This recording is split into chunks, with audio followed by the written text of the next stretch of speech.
Bismillahirrahmanirrahim. Assalamualaikum warahmatullahi wabarakatuh. Perkenalkan, saya Siti Yuniani Alfianti Muflihah.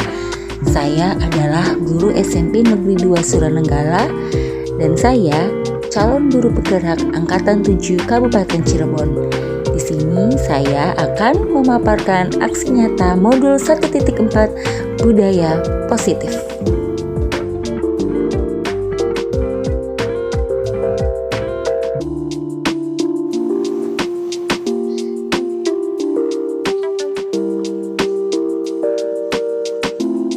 Nah, ini adalah rancangan tindakan aksi nyata saya.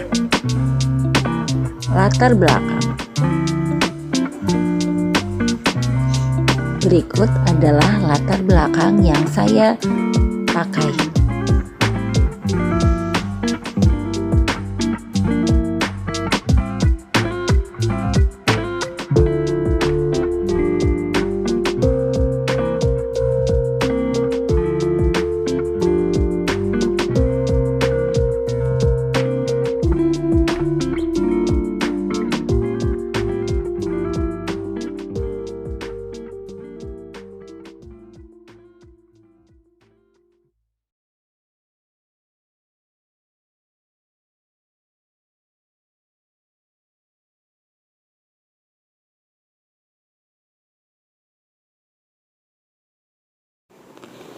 Selanjutnya adalah tujuan aksi nyata yang saya lakukan.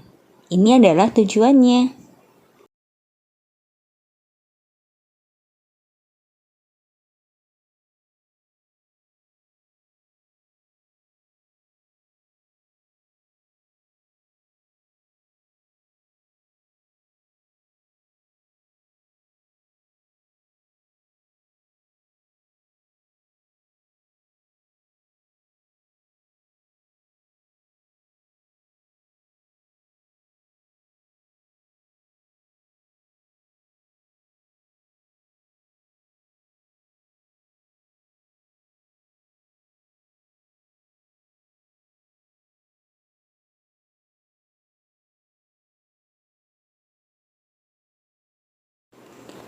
Dan berikut adalah tolak ukur keberhasilan dari kegiatan ini.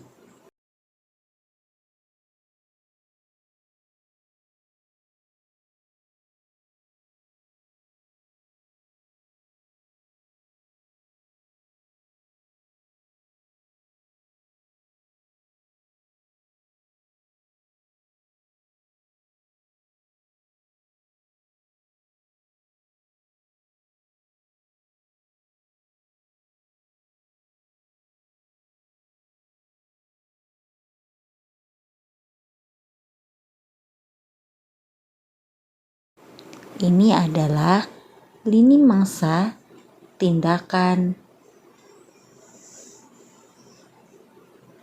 Ada 6 lini masa tindakan yang saya lakukan.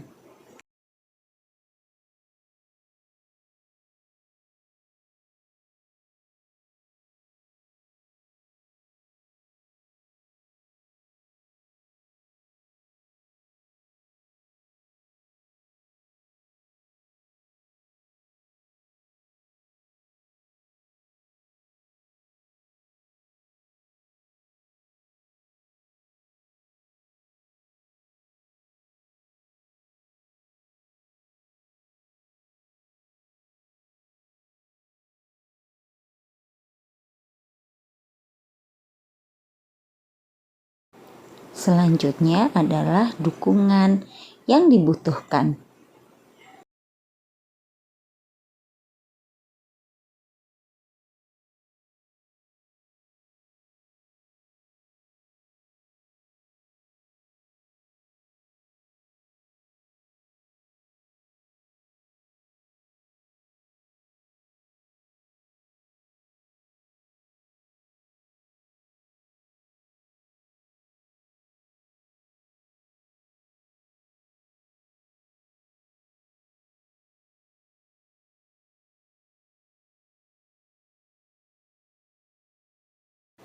Dan berikut ini adalah video kegiatan diseminasi saya di SMP Negeri 2 Suranenggala. Selamat menyaksikan.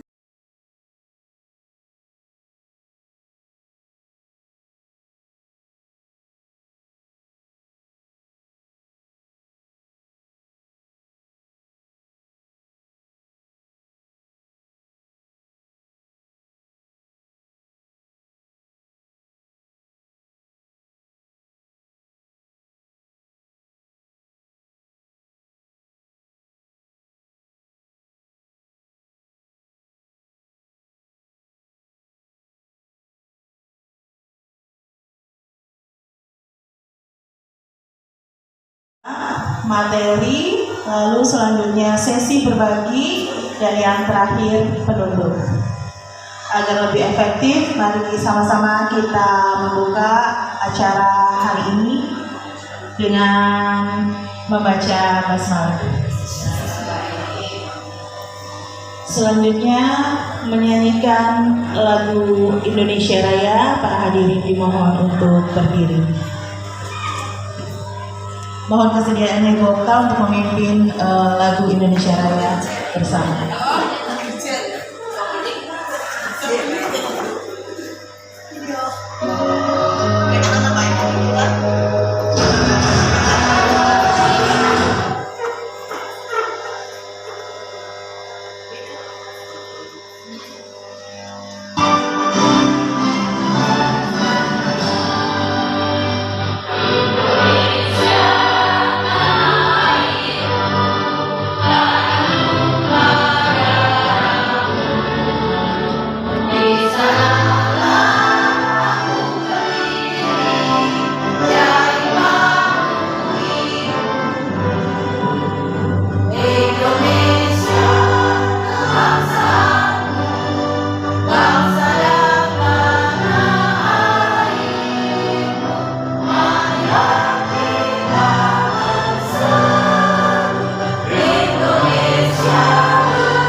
Alhamdulillahirrabbilalamin. Asyhadu an la ilaha illallah wa asyhadu anna Muhammadar Rasulullah.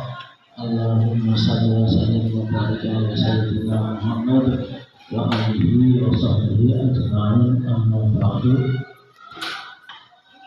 Rabbi shrah li sadri wa yassir li amri wa hlul 'uqdatam min lisani yafqahu qawli. Puji syukur kehadiran Ilahi Rabbi yang telah memberikan rahmah hidayahnya kepada kita semua, keluarga besar Negeri 2 Suranenggala, lebih khususnya mengikuti kegiatan designasi calon penggerak angkatan 7 tahun 2023. Semoga kegiatan ini lancar sampai akhir dan bermanfaat bagi kita semua. Alhamdulillah.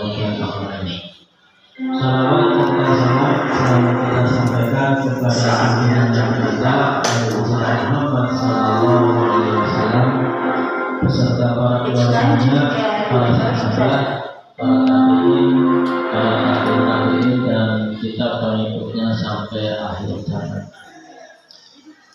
Ibu bapak yang saya hormati, kegiatan hari ini adalah sebagai bentuk lanjutan selama pertemuan dengan guru pendamping calon guru penggerak angkatan ke-7 yang terdiri dari 4 orang. Kita mengusulkan kurang lebih 10 orang sesuai target saya di tahun 2023, tetapi hanya 4 yang bisa masuk. Tetapi 4 ini mudah-mudahan sudah mewakili karakter teman-teman SMP 2 Sukanenggala. Ada yang kecil, ada yang besar. Jadi semuanya mewakili. Ibu bapak yang saya hormati, diskriminasi itu kegiatan yang sifatnya kelompok. Dan tujuan utamanya adalah supaya kita dalam kegiatan bersama ini bisa saling memahami dan nantinya bisa diterapkan di lingkungan sekolah ini. Tujuan yang keduanya adalah untuk berbagi pengetahuan secara bersama-sama. Calon guru penggerak angkatan 7 ini bukan berarti mereka itu lebih tahu, lebih paham, lebih pandai dari kita, tetapi ini berbagi pengalaman secara bersama. Jadi jangan ada anggapan saya guru senior, mereka yang berbicara adalah guru-guru yang baru kemarin. Jangan ada anggapan seperti itu. Kita bersama untuk berbagi pengetahuan bersama. Ibu bapak yang saya hormati, minggu-minggu kemarin saya membaca artikel dari Kementerian Pendidikan dan Kebudayaan, Riset dan Teknologi bahwa bagi guru penggerak tidak ada alasan untuk tidak dapat sertifikasi. Artinya tanpa ada pemberkasan, mereka otomatis dapat sertifikasi. Itu guru penggerak. Tetapi iya, tanpa diklat, tanpa pemberkasan, tanpa diklat, tanpa gitu. Yang penting mereka sudah lulus, dapat sertifikat guru penggerak, otomatis mereka dapat tunjangan sertifikasi. Maka mari kita bergerak semua yang masih baru masa kerjanya sedikit, jangan beranggapan saya kan honorer, jangan. Suatu saat namanya rezeki itu kita nggak tahu. Suatu saat dibutuhkan kita sudah punya. Jangan sampai. Bismillahirrahmanirrahim. Assalamualaikum warahmatullahi wabarakatuh. Waalaikumsalam warahmatullahi wabarakatuh. Yang terhormat Bapak Kepala Sekolah, Bapak Wakasek dan Guru Wakasek SMP Negeri 2 Sukanenggala, para rekan guru dan staf TU yang saya hormati, terima kasih untuk kehadirannya di acara kami diseminasi menyebarkan pemahaman dan pengalaman kami tentang budaya positif. Nah, di sini kenapa kami ingin berbagi, karena tujuan kami mengadakan diseminasi ini menginginkan budaya positif itu ada di lingkungan sekolah kami. Nah, selamat datang para guru hebat. Mari kita bersama-sama berkolaborasi dan mewujudkan sekolah yang berbudaya positif dan berdisiplin positif untuk anak-anak kami. Oke, slide ketiga dulu.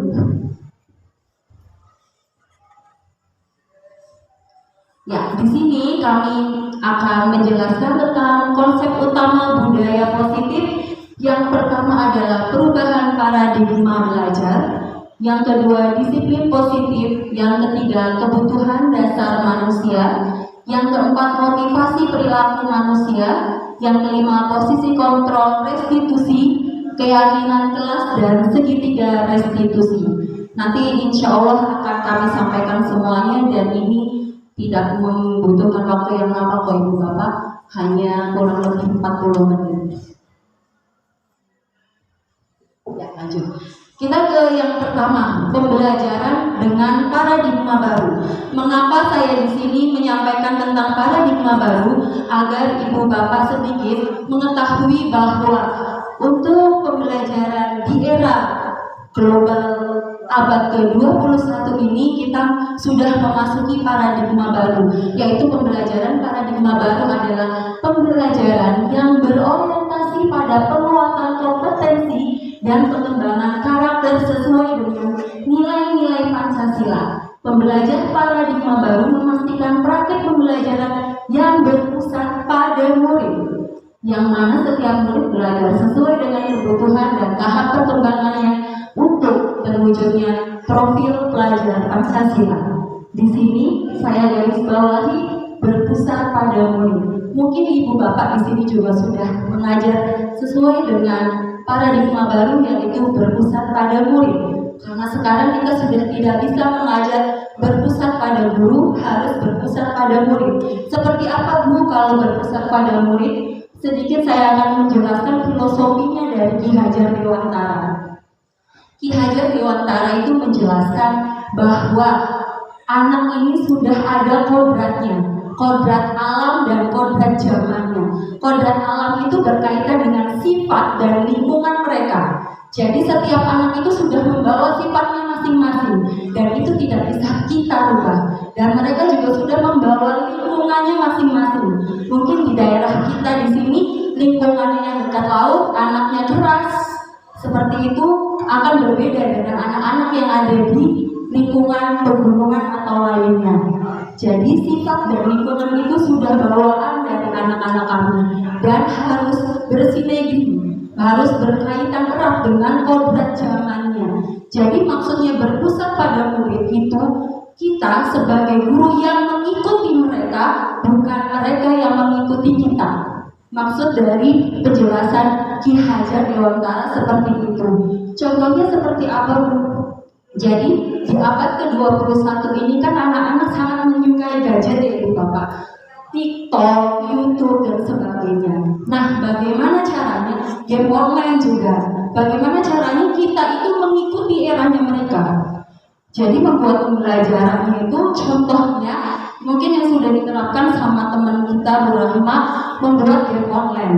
Game online membuat mereka merasa happy, membuat mereka oh iya belajar tuh saya inginnya begini, bermain sesuai usianya dan sesuai zamannya. Kalau saya di pembelajaran saya sendiri, saya menggunakan sistemnya mereka berkelompok, berdiskusi dan mereka mencari informasinya melalui handphone, internet, lalu membuat presentasinya itu dari Canva dan mereka bisa membagikannya secara virtual dalam bentuk TikTok, YouTube dan sebagainya. Karena kan zamannya seperti ini, jadi kalau misalkan suruh nulis, membacakan mungkin mereka sangat monoton. Tapi coba kita rubah dengan proses seperti itu, menggunakan Canva presentasinya, mereka mendesain sendiri, mereka membuat videonya. Video si A sedang mencari informasi, yang ini sedang membuat Canva dan mereka nanti menyatukan materinya melalui Canva lalu dibagikan melalui platform media sosial mereka. Contoh realnya seperti itu. Nah, untuk terwujudnya profil pelajar Pancasila. Nah, di sini profil pelajar Pancasila mungkin Ibu Bapak juga sudah mengetahui. Apa saja Bu profil pelajar Pancasila? Dari ketiga. Pelajar Pancasila beriman dan bertakwa. Nah, biar lebih kita kalau pagi ini biar bersemangat, biar hafal, kita nyanyi sama-sama aja. Biar hafal profil pelajar Pancasila itu seperti apa saja, biar kita tahu oh iya ya ini yang harus diterapkan di sekelas kita.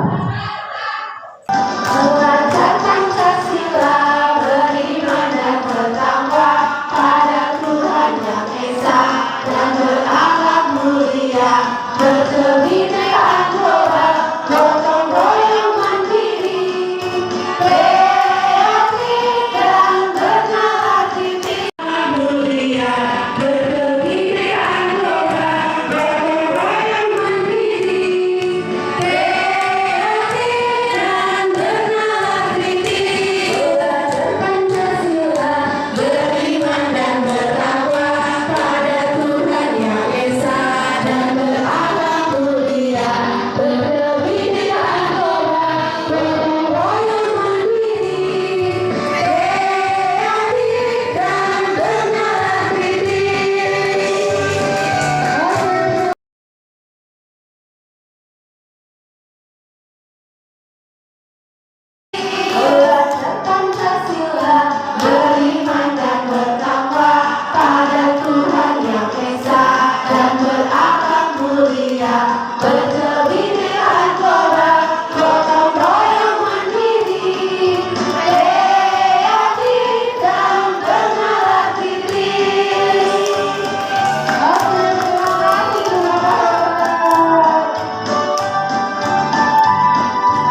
biar gak bosan dan boleh mereka tahu kalau profil pelajar Pancasila itu ini.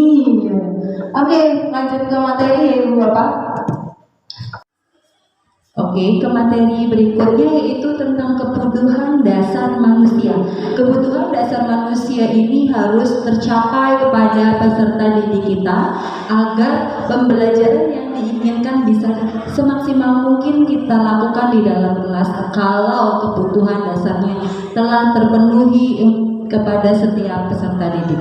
Kebutuhan apa saja? Kebutuhannya adalah kebutuhan bertahan hidup, kasih sayang dan merasa diterima, penguasaan, kebebasan, dan kesenangan.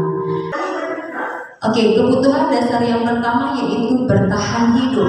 Kebutuhan yang bersifat fisiologis seperti kesehatan, rumah, dan makanan. Kita sebagai guru harus mengetahui kebutuhan anak-anak kita. Kalau anak-anak sebelum belajar harus terpenuhi kebutuhan makannya, kesehatannya agar proses pembelajaran menjadi lebih efektif. Selanjutnya yaitu kasih sayang dan merasa diterima seperti hubungan koneksi antar sosial.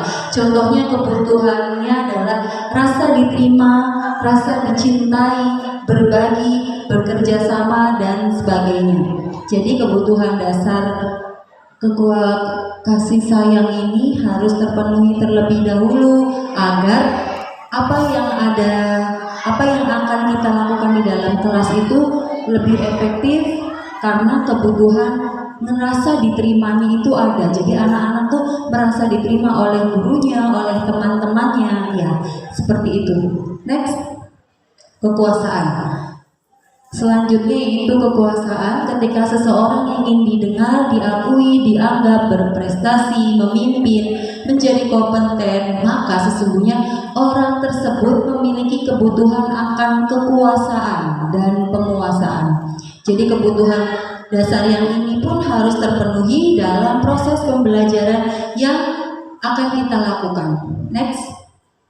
Kebebasan, kebutuhan akan pilihan. Kebutuhan ini merupakan kebutuhan untuk memilih dan membuat pilihan untuk mandiri, mengeksplorasi hal-hal baru.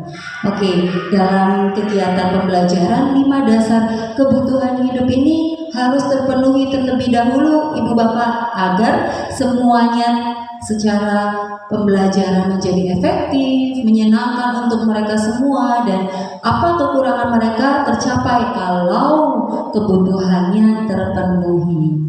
Oke, terima kasih. Nah, sekarang yang terakhir yaitu merasa senang, kesenangan. Selain kebutuhan-kebutuhan yang tadi, ada juga kebutuhan kesenangan, senang, gembira, tertawa, dapat terpenuhi dengan gurauan, tantangan, dan pembelajaran bermakna. Seperti yang tadi di awal, marilah kita mencoba mengajarkan mereka bagaimana kita belajar secara kodrat mereka, itu kodrat bermain, agar mereka merasa kebutuhan kesenangannya itu terpenuhi. Oleh karena itu, kalau semua kebutuhan 5 dasar ini terpenuhi, proses pembelajaran akan lebih menyenangkan untuk mereka. Mereka juga merasa nyaman, mereka akan merasa bahagia, ada senda gurau, ilmu yang didapatkan juga lebih efektif untuk didapatkan oleh mereka. Okay, next. Nah, selanjutnya yaitu motivasi perilaku manusia. Motivasi merupakan dorongan yang timbul pada diri seseorang secara sadar atau tidak sadar untuk melakukan suatu tindakan dengan tujuan tertentu. Oke, motivasi dari diri manusia itu ada yang menghindari ketidaknyamanan atau hukuman, ada juga mereka motivasinya hanya ingin mendapatkan imbalan atau penghargaan dari orang lain. Tetapi yang terbaik selain mereka karena tidak nyaman, motivasinya harusnya yang ada di diri peserta didik yaitu motivasi menjadi orang yang mereka inginkan dan menghargai diri sendiri dengan nilai-nilai yang mereka percaya. Jadi bukan lagi karena saya mengikuti pelajaran ibu karena kerasa takut. Nah, berarti itu kan tidak nyaman itu. Jangan seperti itu menghindari ketidaknyamanan atau hukuman. Saya kalau tidak masuk kelasnya Bu Yuni nanti dihukum. Itu kan masih motivasi karena ketakutan, karena rasa takut. Nah, itu bukan motivasi yang baik. Nah, saya ikut pelajarannya Bu Yuni biar dapat hadiah dari Bu Yuni atau nilai yang besar. Itu pun motivasi yang belum tepat Ibu Bapak. Karena apa? Karena motivasi yang baik itu motivasi yang ada dari diri mereka sendiri. Oh ya, saya mengikuti pembelajaran Ibu Yuni karena saya sadar, karena ini kewajiban saya, karena ini keharusan saya, dan saya ingin belajar untuk menambah ilmu pengetahuan yang saya inginkan. Seperti itu yang motivasi yang harus ada di diri peserta didik. Selanjutnya Mbak, next. Selanjutnya konsep disiplin dengan identitas gagal. Ya, di sini ada contohnya, ada hukuman dan penghargaan. Nah, kalau hukuman itu menyakitkan, muridnya tidak nyaman, muridnya merasa takut, memaksa, dan murid menyembunyikan kesalahannya dan menjadi rendah diri peserta didiknya. Nah, kalau mereka takut hukuman, disiplin karena takut hukuman, ini berarti masih dalam identitas gagal. Yang selanjutnya itu penghargaan. Penghargaan tidak efektif, merusak hubungan, merampas hak menghargai diri, dan mematikan kreativitas. Jadi kalau penghargaan, mereka mengikuti pelajaran Bu Yuni itu karena diiming-imingi. Jadi hal seperti itu masih belum baik untuk diterapkan di kelas, karena mereka mengikuti pembelajaran karena ingin hadiah dari Bu Yuni. Seperti itu. Selanjutnya, nah, konsekuensi ini penguatannya masih jangka pendek, perlu monitoring berkelanjutan, stimulus respon, dan murid menghormati peraturan. Murid menghormati peraturan tetapi masih dalam jangka pendek, belum ke jangka panjangnya. Nah, selanjutnya itu restitusi. Nah, di sini di tahapan restitusi, murid bertanggung jawab untuk perilakunya, lebih fokus pada pemecahan masalah jangka panjang, dan murid menghormati dirinya dan orang lain, dirinya yang memegang kontrol, dan murid bersemangat untuk memperbaiki dirinya. Nah, inilah restitusi, yaitu tahapan tertinggi dalam proses pembelajaran. Selanjutnya, nih di sini ada penjelasan ya, kalau restitusi adalah proses menciptakan kondisi bagi murid untuk memperbaiki kesalahan mereka sehingga mereka bisa kembali pada kelompok mereka dengan karakter yang lebih kuat. Oke, selanjutnya ciri-ciri restitusi bukan untuk menebus kesalahan, namun untuk belajar dari kesalahan. Memperbaiki hubungan bukan paksaan tetapi tawaran. Restitusi juga menuntut untuk melihat ke dalam diri, mencari kebutuhan dasar yang mendasari tindakan. Restitusi diri adalah cara yang paling baik dalam menghadapi permasalahan yang ada di sekitar sekolah kita. Selanjutnya, nah, kontrol. Ada penghukum, pembuat merasa bersalah, teman, pemantau, dan manajer.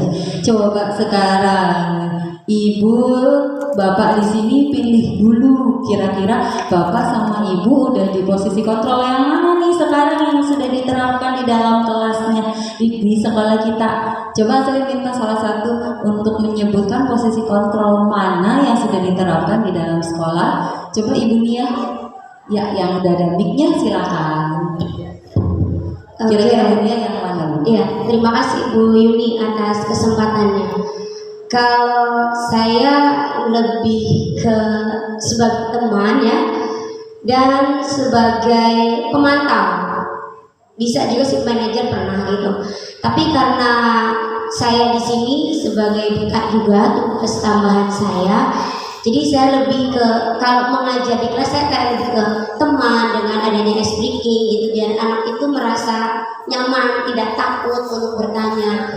Dan di posisi BK saya lebih ke pemantau gitu. Jadi saya lebih ke posisi yang saya lebih sering terapkan itu udah sebagai teman dan pemantau.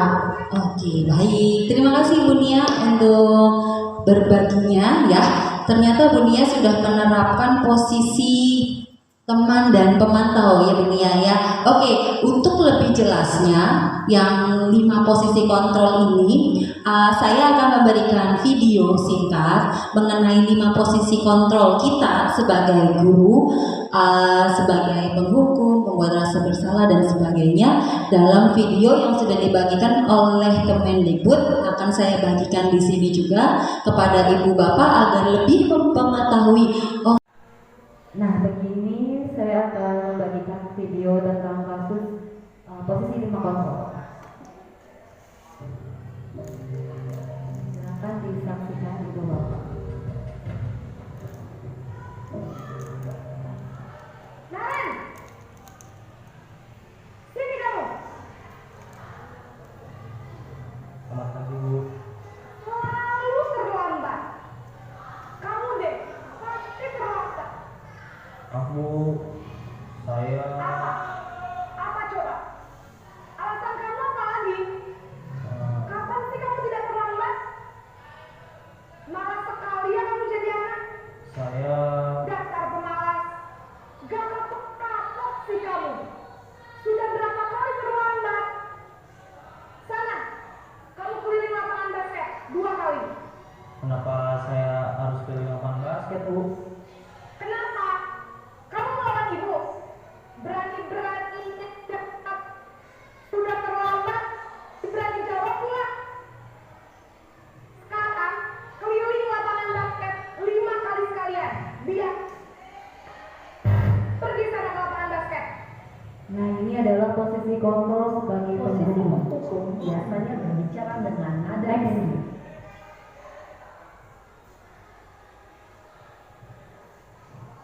Posisi penghukum biasanya menghardik ya Ibu Bapak. Nah, dan itu tidak diperbolehkan. Selanjutnya, tik. Naren,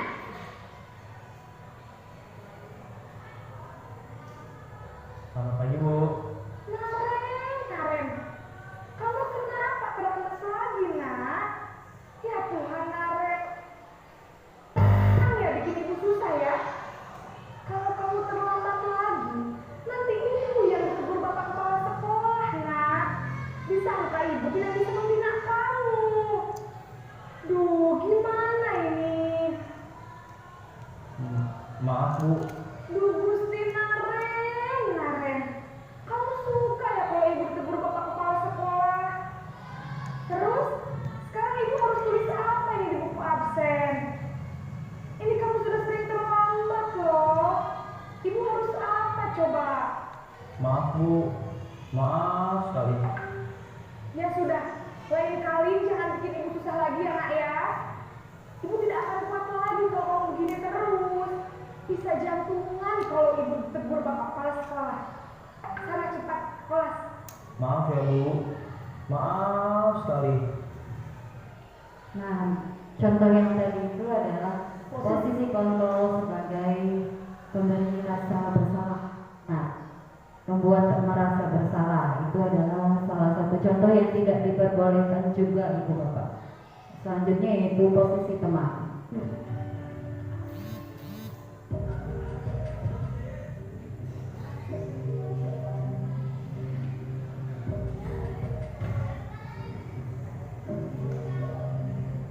Naren,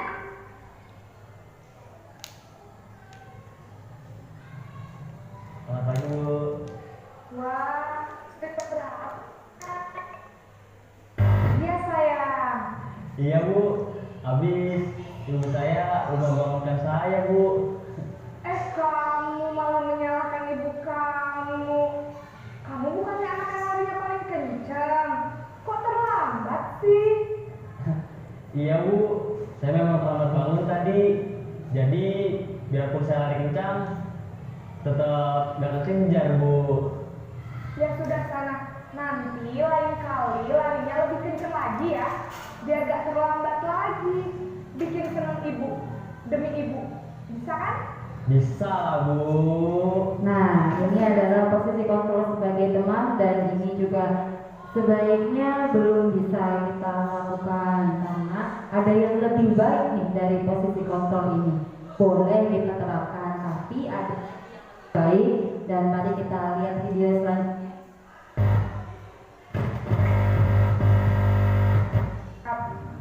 Nah, ini adalah adegan selanjutnya, Ibu Bapak.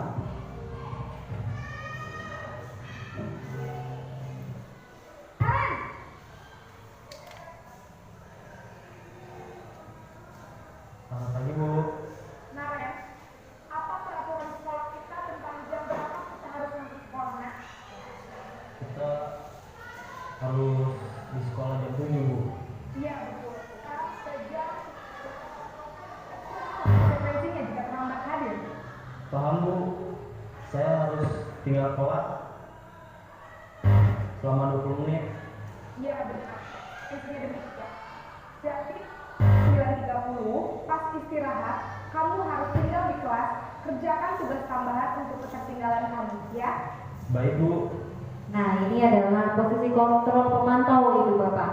Ada lagi satu posisi kontrolnya biar lebih paham, Ibu Bapak, ya.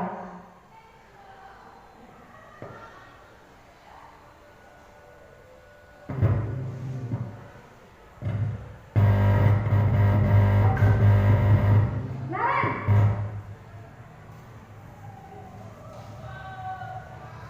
Selamat pagi, Bu. selamat pagi Naren. Maaf, Bu. Saya terlambat. Iya, sekolah masuknya jam 7, sekarang sudah jam 7.20. Jadi sekarang bagaimana ini Naren? Maaf, Bu. Saya lupa saat saya semalam. Baiklah, menurut kamu, keyakinan sekolah yang mana yang perlu kamu tingkatkan? Menghargai diri sendiri dan orang lain mungkin, ya, Bu. Setuju. Jadi, apakah Naren meyakini prinsip saling menghormati tersebut? Iya, Bu. Saya meyakininya. Apakah Naren bersedia memperbaiki masalah keterlambatan ini? Bersedia, Bu. Bagaimana kamu akan perbaiki masalah keterlambatan ini? Saya akan coba untuk tidak lupa menyetel alarm saya, Bu. Baik, kalau Naren lupa menyetel alarm di rumah, ada orang yang kira-kira bisa bantu mengingatkan tidak? Ada, Bu. Kakak saya, Kak Emma. Ada lagi selain Kak Emma? Selain Kak Emma, ada ibu saya. Baik, jadi yang mengingatkan Naren adalah Kak Emma dan ibu kamu, ya? Kira-kira akan mulai setel alarm kapan nih Naren? Setelah pulang sekolah, akan segera saya lakukan. Baik, jadi Naren akan setel alarm untuk bangun besok pagi dan akan diingatkan oleh kakak dan ibunda Naren, ya? Ada lagi yang mungkin perlu dilakukan Naren agar tidak terlambat bangun lagi? Tidak ada, Bu. Baik Naren, terima kasih untuk kerjasama kamu. Sekarang kamu perlu kembali ke kelas untuk belajar. Baik, Bu. Terima kasih. Dari video tadi itulah contoh penerapan posisi kontrol dan penghukum, pembuat rasa bersalah, pemantau. Nah, dan posisinya yaitu sebagai manajer textbook.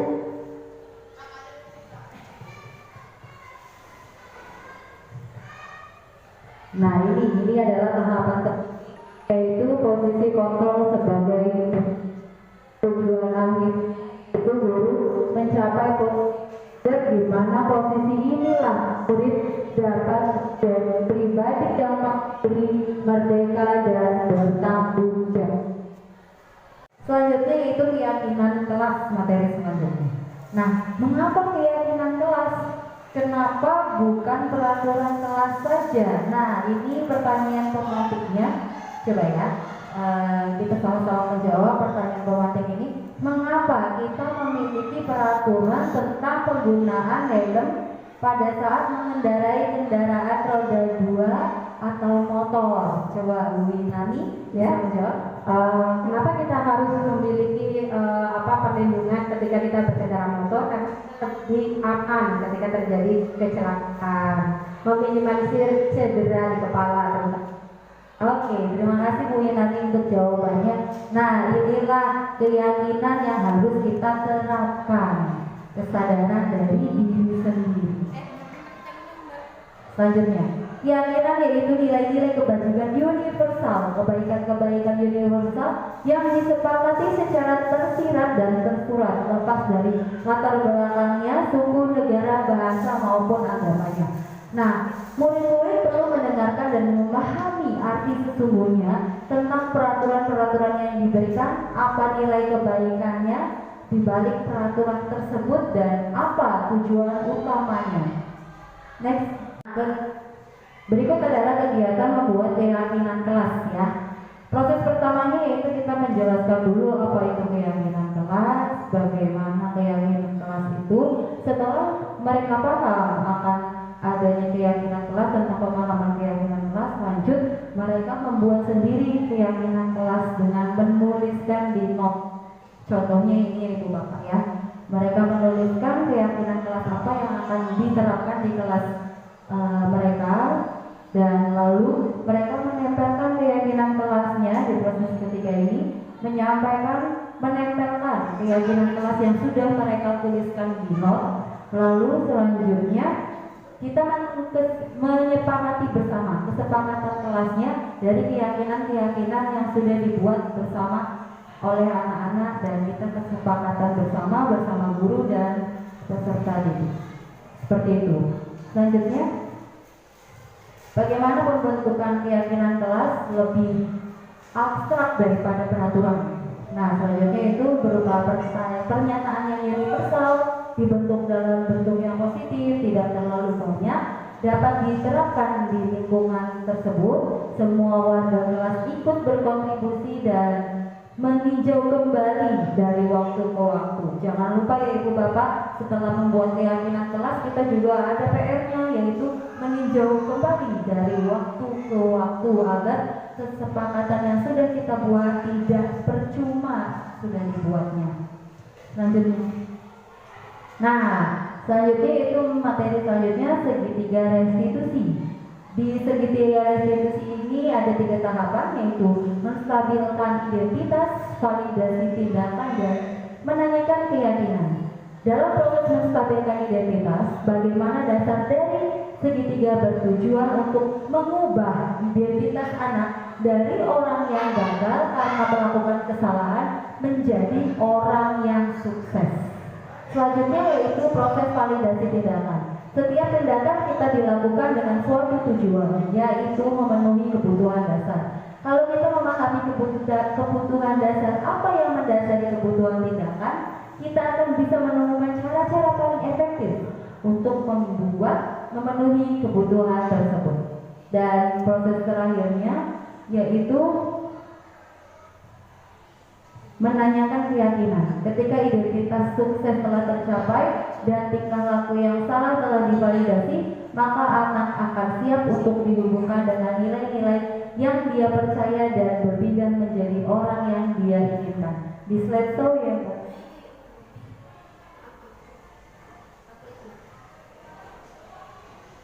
Nah, ini adalah segitiga restitusinya.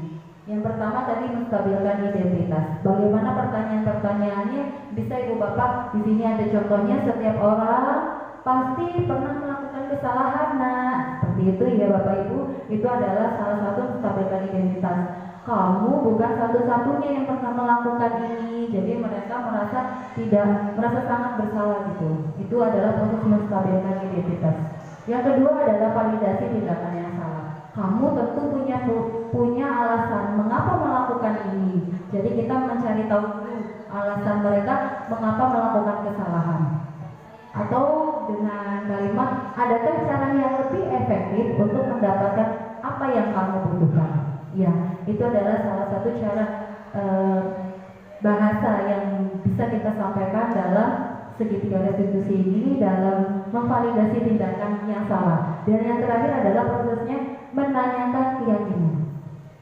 Bertanyanya yaitu keyakinan kelas apa yang telah kita sepakati nak? Ya, contohnya seperti itu. Kamu ingin menjadi orang yang seperti apa? Itu adalah salah satu contoh bahasa yang dapat kita gunakan kepada anak-anak dalam proses menanyakan keyakinan. Segitu saja yang bisa saya sampaikan tentang materi dari modul 1.4. Mohon maaf atas kekurangan yang sudah saya sampaikan apabila ada salah kata, banyak materi yang belum tercapai dengan baik. Saya kira terima kasih atas kehadirannya dalam diseminasi ini. Mohon maaf atas kekurangannya. Wassalamualaikum warahmatullahi wabarakatuh. Inilah hasil dari diseminasi yang saya lakukan. Dan yang ini adalah proses pembuatan keyakinan kelas di dalam kelas saya. Sebelum kita memulai pembelajaran hari ini, Ibu mau membuat keyakinan kelas dulu dan nanti kita buat kesepakatan kelasnya. Ya, nanti untuk keyakinan kelas kalian tulis di note ini, ya. Maunya kalian apa? Keyakinan apa yang ingin kalian lakukan di kelas? Tuliskan di sini. Nanti kita kesepakatan. Nanti kalian tempelkan di papan tulis kalau sudah. Lalu nanti kita sepakati bersama-sama mana yang akan jadi kesepakatan kelas. Paham ya? Nanti Ibu bagikan ininya satu persatu. Silakan kalian tulis keyakinan kelas kalian di sini. Lalu tempelkan. Kasih nama, ya. Kasih nama. Gak apa-apa. Apapun mau kalian gak akan kemarin. Oke? Terima kasih.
Ini boleh bawa HP juga, boleh bawa HP. Boleh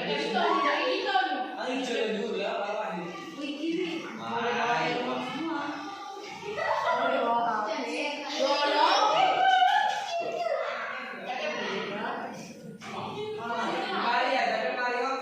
Oke.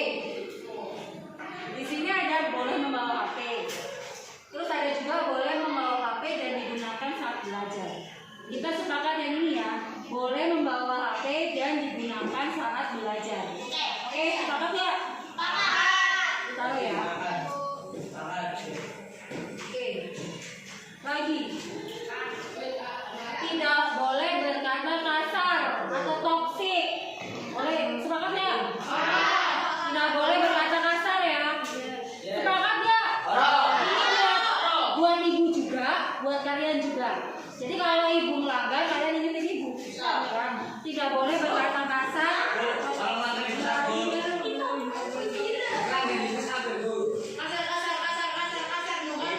Boleh izin ke WC saat pembelajaran berlangsung.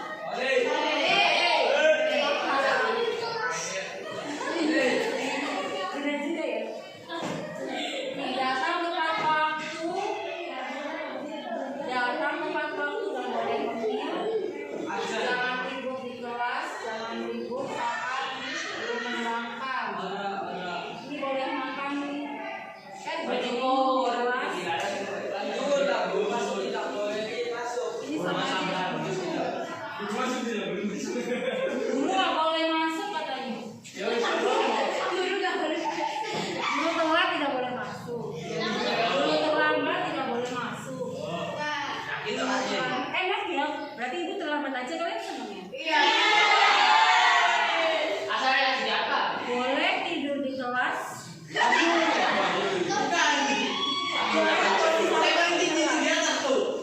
Boleh makan dan minum di kelas. Guru tidak boleh masuk. Tidak boleh berkata kasar. Oke.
makan ya. Kalau makan itu makanan berat. Indomie, makan nasi itu makan. Nah, kalau ibu minta kalau kalian mau ngambil ini boleh makan dan minum di kelas. Kalau ngemil gimana? Ngemil dan minum di kelas ya. Boleh ngemil dan minum di kelas. Ininya ganti bukan makan ya. Bukan makan ya, beda ya makan sama ngemil, oke?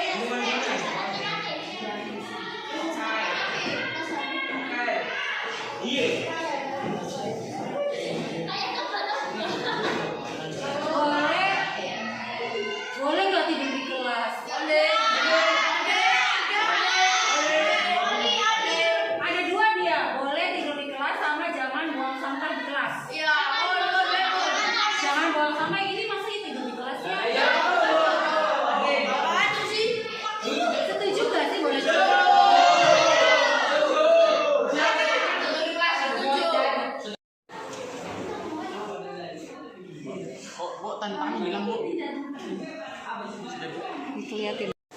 Dan ini adalah praktek segitiga restitusi yang dilakukan di sekolah.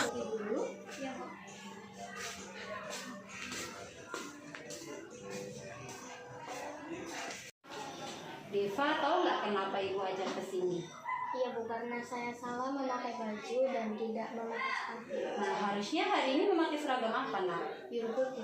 Biru putih. Nah, Deva tahu. Coba ceritakan kenapa Deva salah memakai seragam dan tidak memakai sepatu ke sekolah hari ini.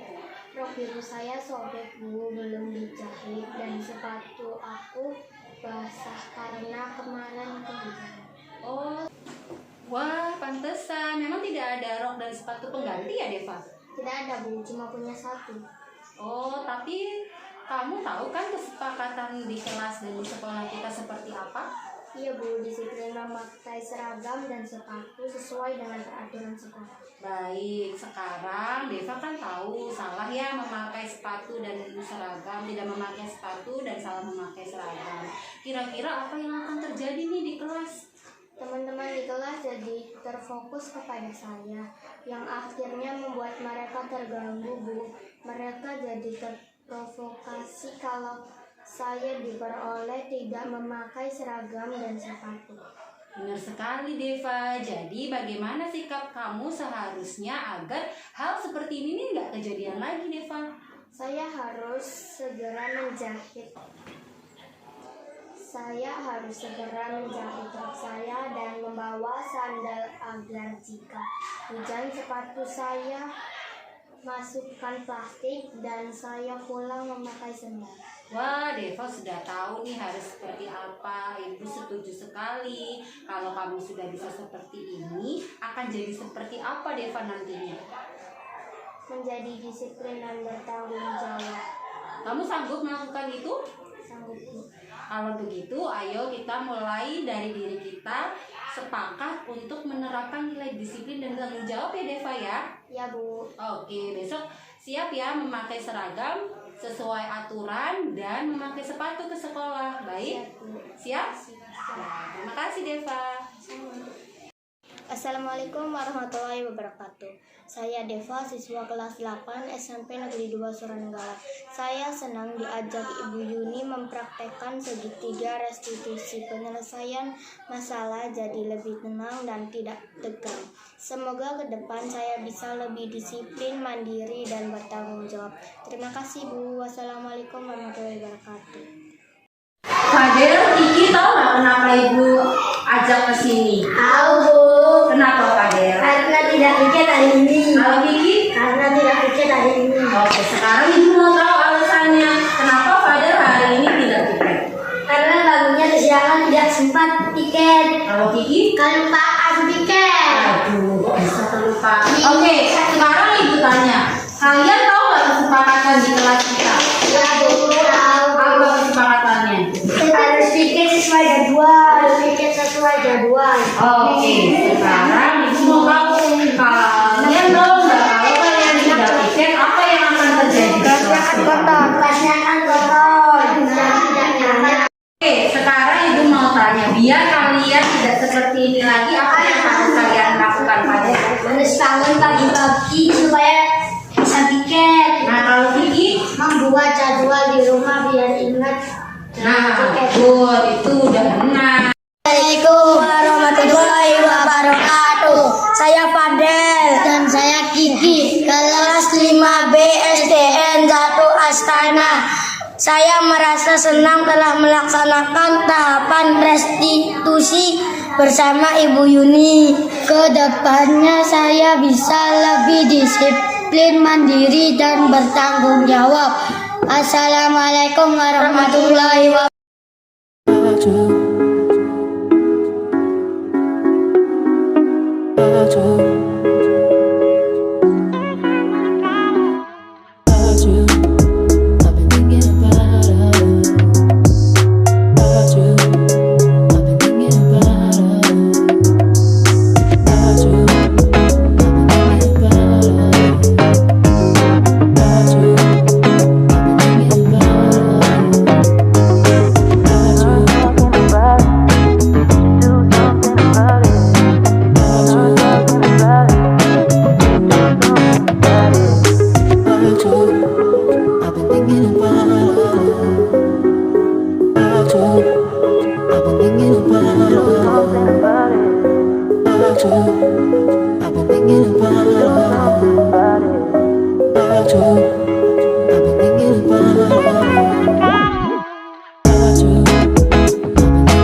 Terima kasih untuk PP saya Bapak Rijaya SPD, fosil saya Bapak Dede Rifa, Kepala Sekolah SMP Negeri 2 Suranenggala, Wakasek SMP Negeri 2 Suranenggala, dan rekan sejawat SMP Negeri 2 Suranenggala. Terima kasih yang tak terhingga. Wassalamualaikum warahmatullahi wabarakatuh.